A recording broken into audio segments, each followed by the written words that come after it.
and welcome to this conversation that Deb and I are having jointly about why it's so important to master your inner dialogue.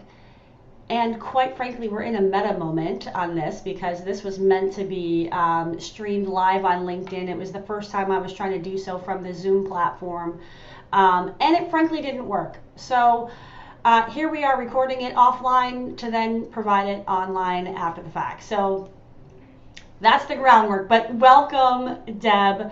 I'm so glad we're here to have this conversation. I do work in leadership and human skills development, and you do work as an intuitive guide, helping female leaders ascend. So, for those who aren't familiar with you, Deb, I'd love for you to do the introduction to your work, if that works for you. Yeah, that works for me. Thank you, Tosca. Hi, everybody. If it's the first time connecting with me, I'm Debra Driscoll, and most people call me Deb D, and I'm the founder of the BeHer Collective. And the work that I do is with women in leadership who are seeking to reclaim their intuitive wisdom in a way that works for them, and then have a sense of how that intuition can guide them in their leadership and, in particular, next level leadership. Yes, thank you for that. And for those who aren't familiar with me, I'm Tosca DiMatteo, and I'm a human skills expert. So I help leaders to close the skill gap in terms of their people skills. And one of the very core foundations of that work for me is this inner critic work, this inner dialogue work that I do with people individually, I do with folks. Um, as a keynote speaker, but also in more intimate settings. And part of the impetus for this was because I'm going to be doing this work in an intimate setting in Deb's community, the BeHer Collective. And it is an all women's community, but this conversation is for everybody. Because what we thought it was important to do was to help people understand why. Like, why first of all, why is it my entire purpose? But also, why is this a key leadership skill to develop? Because I think that there's a whole lot of things that people can, Deb, correct me if I'm wrong, but I think people will put everything else on the to-do list in terms of leadership development other than looking at your own thoughts and your own inner dialogue and how to start to be the master of them. Absolutely. And often when I'm in a guidance session with a woman, and there's just like a little reframe around the way she's talking about herself or the way she sees what's potential. And when I just give that, well, let's just reframe that to be this sentence. It's almost like I've opened up this whole world because the woman doesn't realize she's speaking to herself and about herself in that way until I reflect it back and give her the reframe. Yes. It's like, it's really simple. It's happening in seconds in a Yes. session. But but for the woman who's part of this reframe, it's like it's literally reorganizing everything. Yeah. And it's game changing. Yes, I agree. And I think I love what you're saying. Like, that's a little bit of the how, right? Which is like that we reframe, we're able to see what we're saying to ourselves differently because we have a mirror. And going back to like when I introduced this as like we're in this meta moment right now because this is the why, right? Because what happens is I was stressed out about right doing this LinkedIn live properly with you because there were people that knew we were doing it and we knew there were people that wanted to attend and so it didn't work out, right? So then I start to have emotions, I start to have feelings about it, I start to say things about myself, about the situation, what I should or shouldn't have done. And so the why of this work is to be able to pull myself out of that and show up with you, and do the damn thing anyway, even though it's different than we thought it was going to be, and we problem solved. What are we going to do? That's the why. The why is so that, right, as a leader, you can be able to respond to things versus react to things. That's one of the whys. I don't know if that's how you would articulate it, but I think the yes and to that is also those voices in your head, the inner dialogue, the inner critic, they are going to get louder and they are going to be on repeat when you are trying to get somewhere new. Like what mm-hmm. happened today. Like, we're like, yeah, let's go live on LinkedIn. That's a great idea. First time for both of us. And we tried. You did all the tech. I was here as your cheerleader. And it didn't work. But Right. in leadership, we're always in the evolution. We're always wanting to up our game or move to, for some people, it's a promotion. To some people, it's a new offer within their business. And as soon as we move towards wanting to do that, in comes dialogue that tells you it's either not going to work or you're not allowed. Well, there's a long list. Right. We all have it. And it's at those moments where we can really start to doubt the potential because of the voices that are there. That you don't get. Yes. You get to tell them that you're a victim. Yeah. And to that point, part of the why of this work is to deepen your understanding of that this is the operating system that's happening below the surface, because after decades and decades of talking to yourself in a certain way, of saying things in a certain way, of beating yourself up as your motivation, of the limiting beliefs about what's possible for you, you can't see what is actually truth versus what is that inner critic narrative that you developed to keep you safe. So the why uh, is so that you can get to know your true self even Mm, better. mm. Because there's so much. The inner critic is what's preventing you from seeing the truth, and I think in your case, right, preventing you from hearing your actual intuitive wisdom.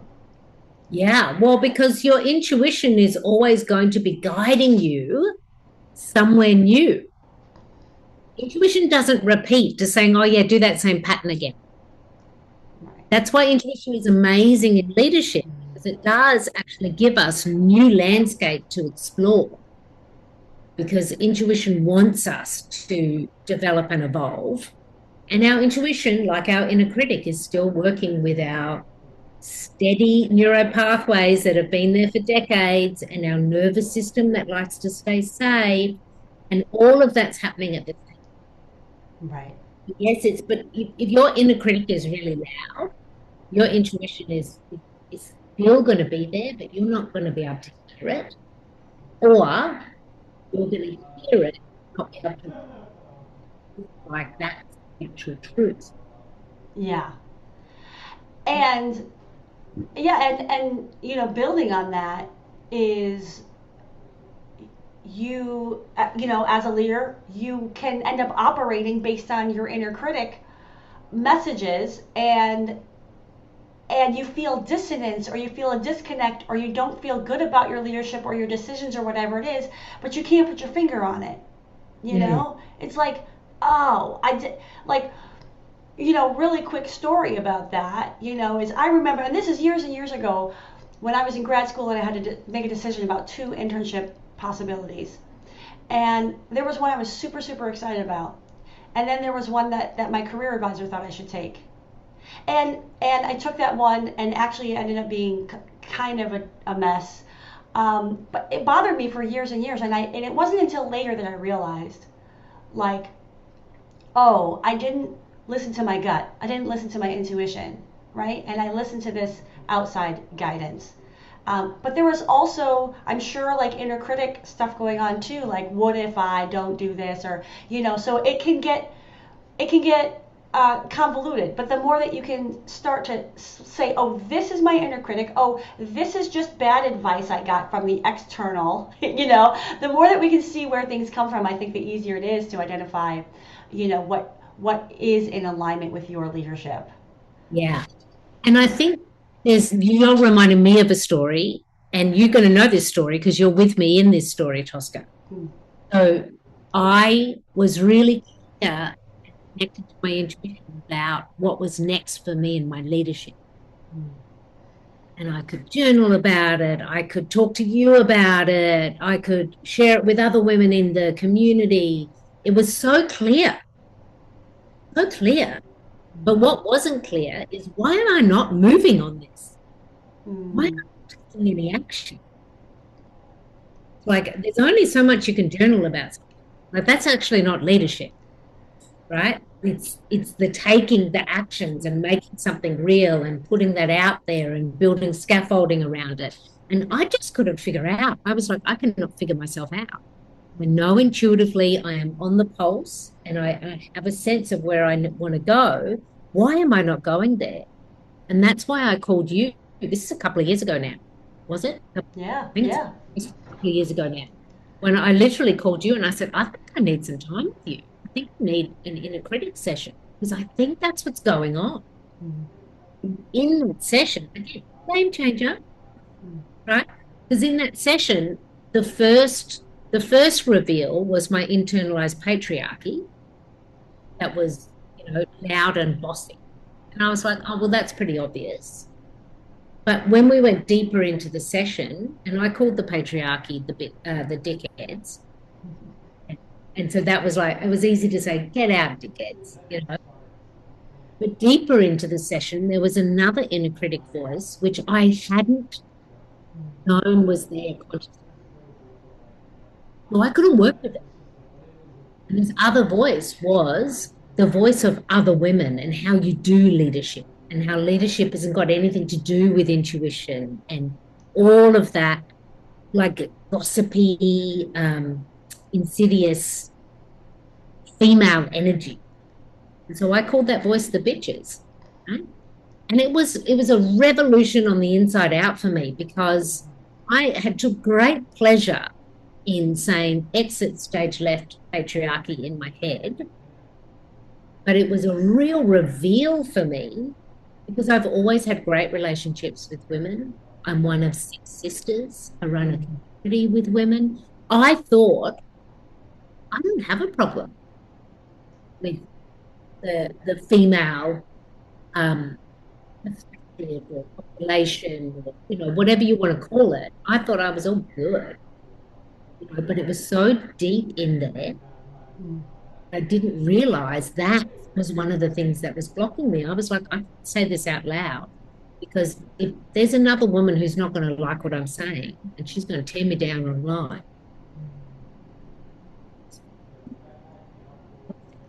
Not that I even know who that woman is, or who potentially that woman could be, but that doesn't matter. That was in my head. And that's why I wasn't moving forward, because I was fearful of another woman tearing me down. Yeah, and that, I think that, well, I know that in this work, right? So much of the origin of our inner critics come from, very early on, right? And sometimes we don't. It's hard to discover that, that the deepness of it, because we can maybe point to things more recent and say maybe it was, But I think when you're really in the work, and also when you're in the work with somebody else, to your point, right? Like there is huge value, and you can jump timelines, and you can accelerate the timelines of your own leadership expansion by doing this work with others, and in community, one-on-one, or just being seen and being heard, and you being able to express the inside out and feel energetic shifts in that work, which is why I'm so excited to be doing a masterclass in your community later this month, next week, on the April 23rd, at 7:30 p.m., which, you can, absolutely tell people more about what that's all about, but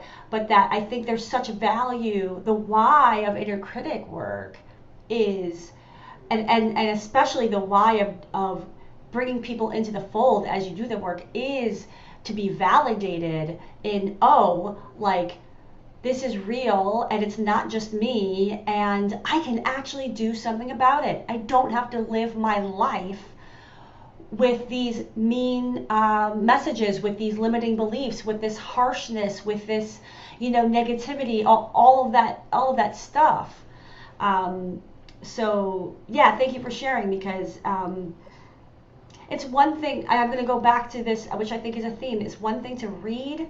It's one thing to listen to a podcast, and you can do both on our platforms, right? It's a whole other thing to say, I'm committed to my leadership. I'm committed to my desires, so much so that I am willing to do the damn thing, that I'm willing to step into the work and not just think about the work, but actually do the work, which is something entirely different.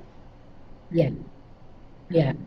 And we know when we're ready. Like, I had that moment. I was like, this is not something I'm going to be able to figure out on my own. I know a lot about transformation. It is literally my job.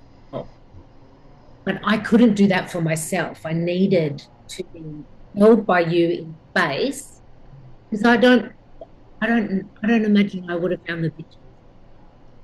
I hadn't found them for weeks trying to get past where I was stuck. Working all the tools that I had. And it wasn't that my tools weren't working. It was about the fact that I needed to be held in it. Be held in it so I could surrender into it and find what's actually there. And that's one of the things that you and I both do that for leaders in our one-on-one work. But another way that we connect is through the BeHer community, which is where Tosca is going to be teaching the masterclass next week. As well as Tosca also shares this work with organizations and different communities, but we're so lucky. And this is what I want to note about the event. This was inspired by a community member who reached out of one of our events, which we were talking about self-talk, negative self-talk, changing our inner dialogues. It was a different event, working on something different that I was hosting. And then one member after that picked up the baton and reached out to us. I love that moment. I love that moment where the woman's like, I want that. Like, this is an obvious edge. There's a woman in our community who is an expert in this.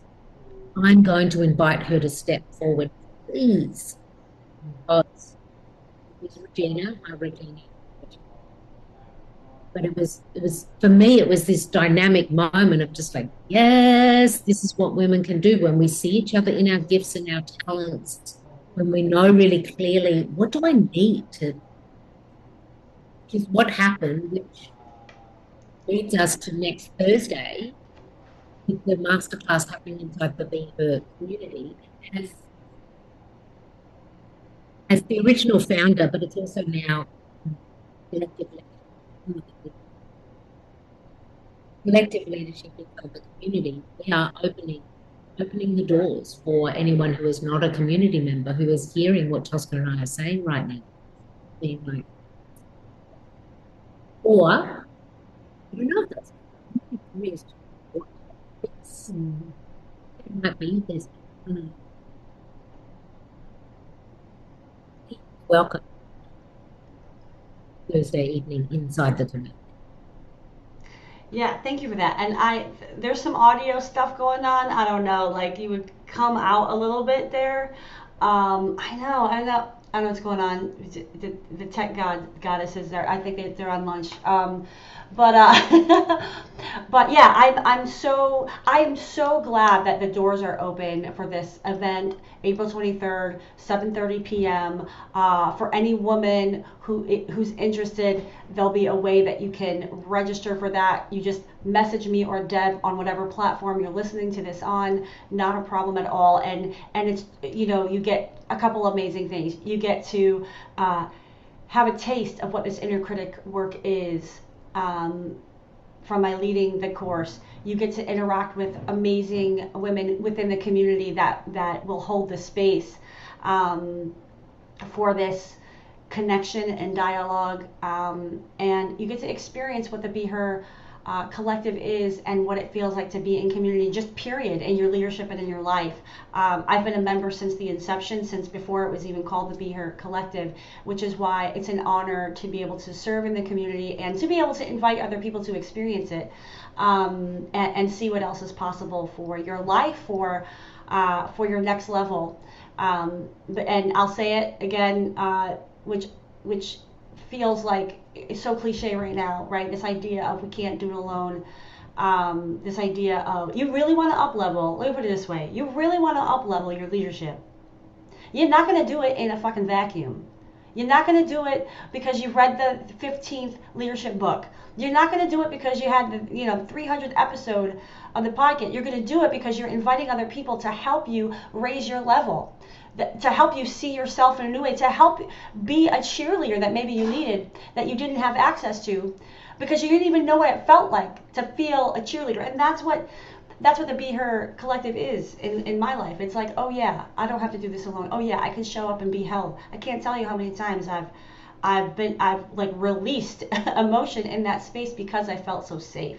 So that's why it is such an honor to be able to serve, because I have been served over and over again, not just by you, Deb, but by the many hosts and by the many women who are part of the community that create the space for us all to rise up to the level that we know we're capable of.